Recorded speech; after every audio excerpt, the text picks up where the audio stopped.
এই দেখেন ভ্যাসিংয়ের পানি পড়তেছে কতটুকু করে।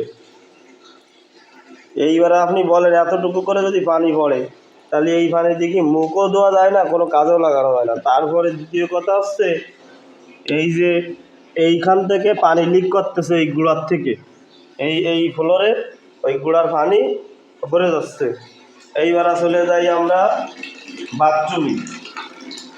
বাথরুমে দেখেন এই হচ্ছে পানির ধারা। এইভাবে একটা বালতি ভর্তি কমপক্ষে 15 মিনিট সময় লাগতেছে ভাই। দ্বিতীয় কথা হচ্ছে এটা বন্ধ করলাম, এই হচ্ছে ঝর্ণা দিয়ে আদেও 1 ফোঁটা পানি পড়ে না ভাই।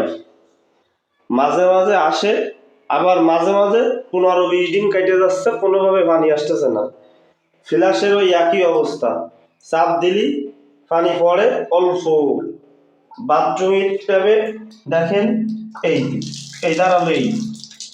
এখন এর কি সমাধান হতে পারে ভাই?